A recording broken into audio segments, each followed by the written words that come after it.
vous venez de dire quelque chose de capital, c'est qu'il faut qu'il y ait lag. Obligé. On a gardé dans les armoires des tas de trucs qui vont, voilà, qui prennent de la place et qui servent à rien.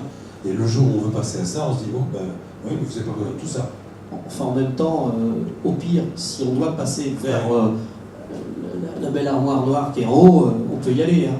Bon, alors, et là, vous allez ouvrir des portes sur les niveaux au-dessus, l'infrastructure, le IaaS, le PaaS, les plateformes qui sont au-dessus. Et là, je pense qu'il nous ouvre, ne serait-ce que ce qui est en train de s'ouvrir sur la plateforme donc, régionale. Il y a encore des choses à dégrader y aller, sur le document, mais sur d'autres éléments. Il y a de la place. Oui. Moi, j'ai pas une question de place, excusez-moi, mais dans 20 ans, le document que vous avez archivé aujourd'hui, avec une version de logiciel 2.1, on sera à la version 30.40. Il sera illisible. Et vous le les ascenseurs de compatibilité existent depuis des années. Voilà.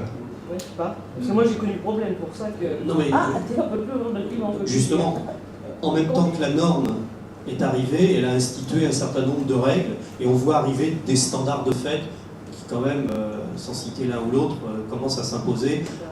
Et je dirais, garde non seulement une typologie avec des lecteurs compatibles aujourd'hui, et qui peuvent donc en effet être transformés à volonté, puisqu'on va aussi travailler sur la... Je pense qu'on pourrait prendre l'exemple des notaires. Les notaires se sont équipés sur des systèmes qui commencent à être sur des systèmes de GED. La conservation d'un acte notarié peut aller jusqu'à 100 ans. J'espère qu'ils ont quand même pensé largement ce genre de système. Alors, est-ce que les notaires, vous les approchez justement? C'était la question finale que je me posais. Il y a quelques professions comme ça parce qu'ils ont accepté un ordre. Ils vont accepter le ménage, eux? Bien sûr. Bien sûr. Mais ils sont même débloqués le tuyau. Mais je crois que sur, par exemple, le certificat électronique, ils ont débloqué certaines situations qui étaient de fait souvent perdues dans les méandres du législateur. Sur d'autres sujets, on trouve comme ça des actes forts par des professions, mais vis-à-vis de la question les approchez-vous, je répondrai que oui, certains ont quelques difficultés à être approchés parce que des projets de cette importance, si on peut le comprendre, sont repris à leur compte par exemple, l'ordre des notaires, l'ordre dans votre métier des experts géomètres, pour, je dirais, que les choses se fassent avec un certain ordre et donc avec une certaine pratique. Avec toutes les estampilles nécessaires, etc. Mais c'est intéressant parce que l'ensemble de, par exemple, ces ordres, notariés, avocats ou autres, nous on les a retrouvés dans les instances de certification de nos normes documentaires. Ils ont délégué des membres de leur profession pour travailler sur les sujets. D'accord.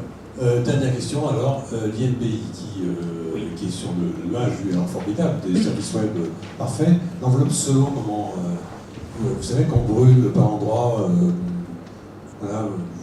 en 2 exemplaires au même endroit pour dire que oui j'ai bien déposé cette idée-là, le truc qui ne peut pas être protégé par un mot, vous savez le truc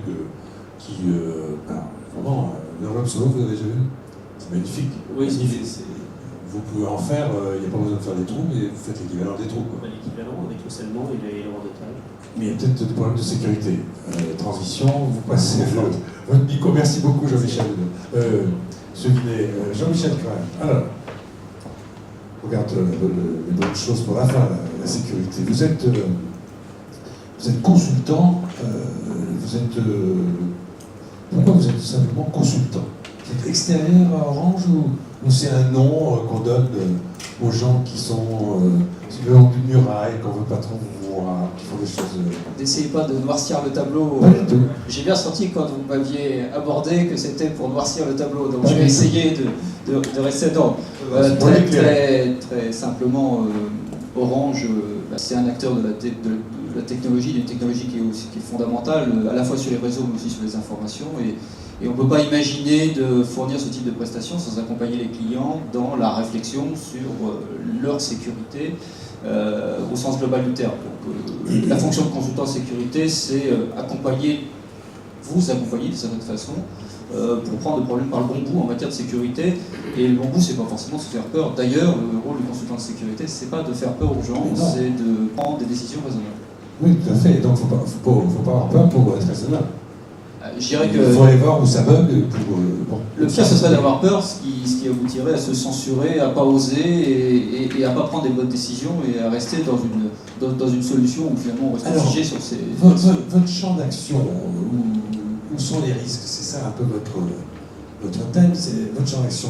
Il est focalisé très précisément, où c'est la totalité du champ. Au fond, la sécurité se pose à tous les carrefours, dès qu'on sort, dès qu'on rentre, dès qu'on fait quelque chose, dès qu'on bouge, on a un problème de sécurité. Dès qu'on respire, on a un problème de sécurité. J'ai le droit de respirer, mais vous avez le droit de respirer aussi. Concrètement, sur la partie sécurité des systèmes d'information, parce qu'il faut quand même se donner un périmètre raisonnable. Finalement, la question est relativement simple. Si on la prend par le bon bout, il faut d'abord savoir qu'est-ce qu'il y a de la valeur pour l'entreprise. Je crois que vous avez cité plein d'exemples où on se préoccupe de savoir mes informations, cette information-là en particulier, qu'est-ce qu'il faut que j'en fasse, est-ce qu'elle est importante, est-ce qu'elle n'est pas importante.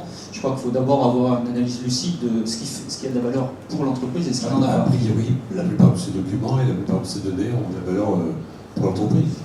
Alors, c'est pas toujours évident. Il y a des informations qui ont plus d'importance que d'autres. Oui, les informations qui vont vous engager vis-à-vis des tiers, vis-à-vis de vos clients. Il y a peut-être des choses qui sont beaucoup moins fondamentales. Et ça, c'est pas toujours évident de faire le tri.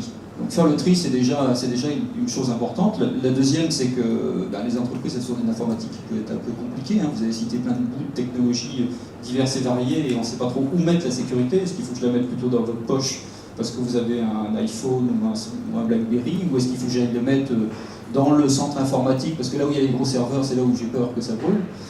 Donc il y a une difficulté à savoir identifier où il faut poser de la sécurité. Peut-être la troisième difficulté, c'est de savoir qui va s'en occuper. Parce que d'une certaine façon, c'est un boulot qui n'est pas évident, c'est des spécialistes, il faut y passer du temps. Les virus, ils n'arrivent pas de 8h à 18h, du lundi au vendredi. Ils arrivent au moment où on est bien ennuyé et il faut y consacrer du temps. Donc, quelle solution on prend vis-à-vis de ça? Ça coûte de l'argent et qui je dédie à ça? Et en vous entendant, on comprend bien que si on raisonne à la maison, c'est-à-dire avec son système informatique chez soi, si on raisonne avec le nuage, on a apporté l'attention au même point, mais ça se réglera différemment. La bonne nouvelle du nuage, d'une certaine façon, c'est qu'on est obligé d'y repenser. Parce que son informatique, on vit avec, l'informatique classique, on y vit avec depuis 5 ans, 10 ans, et on s'est accommodé, donc on a fait tous les petits compromis. On s'est derrière les bureaux d'entreprise, vous allez fermer la nuit, tout va bien. Oui, on se dit qu'on a l'habitude, on en a déjà vu, on a survécu, etc. Ouais. Et on a oublié peut-être de prendre des précautions qui allaient bien. Donc d'une certaine façon, remettre les choses sur la table avec l'arrivée de ces possibilités dans le nuage, c'est de se reposer les bonnes questions et d'une certaine façon reprendre une feuille blanche et puis de se dire si je devais basculer dans une nouvelle technologie, il faudrait quand même peut-être que je remette les pendules à l'heure. Alors, je suppose que vous avez une méthodologie, que vous avez ce que j'appellerais des checklists. Comment est-ce qu'on aborde les problèmes de sécurité? C'est pas une assemblée de garçons ou de filles de 5 ans. Vous pouvez leur parler de choses complexes, mais expliquez-leur ça. Pour remettre les idées bien en place. Alors, pour remettre les idées bien en place, il faut d'abord considérer que de toute façon, on a tous eu un accident un jour en matière d'informatique. En moyenne, 5% des entreprises ont un pépin chaque année. Il faut se mettre dans cette idée-là. Et 5%, ça vient d'où? Ça vient de plein de choses. Si on prend l'analyse des risques, c'est peut-être ça d'ailleurs qui est le fil conducteur, c'est d'abord de considérer que le premier danger pour l'entreprise, c'est l'homme. Donc c'est de regarder qui fait quoi en matière de système d'information. Et vous l'avez très bien dit, je pense à un moment à propos de l'habilitation sur le cadastre. C'est pas du tout un problème technique, c'est que si chacun commence à écrire sur son terminal, à mettre un post-it en mettant mon identifiant pour le cadastre, c'est ABCD 1, 2, 3, le problème, il est humain, il n'est pas technique. Et d'une certaine façon, c'est la réflexion autour des hommes. Mais il est plus subtil, il a voulu faire un petit carnet avec ça. Alors après, il a fait un petit carnet, probablement, avec tous ses mots de passe, ou encore mieux, comme le font de plus en plus de gens, ils l'ont écrit, il a peut-être écrit dans son iPhone ou dans son téléphone mobile. Ça, c'est beaucoup mieux. Ça. Oui, parce qu'on l'a sur soi, bien sûr. on dort avec. On dort avec, on le laisse à l'arrière du siège de la voiture ou sur la banquette du taxi, ce qui fait qu'aujourd'hui, probablement, le meilleur accès pour le cloud, c'est d'avoir accès à votre smartphone, parce que là, vous avez pris la précaution d'écrire tout par le menu, parce que vous avez tellement de mots de passe à vous souvenir. Donc vous avez celui de votre banque, celui du système d'information, ceux du système d'information pluriel, celui d'entreprise, mais aussi les systèmes d'information tiers, l'accès à votre banque en ligne, et ainsi de suite.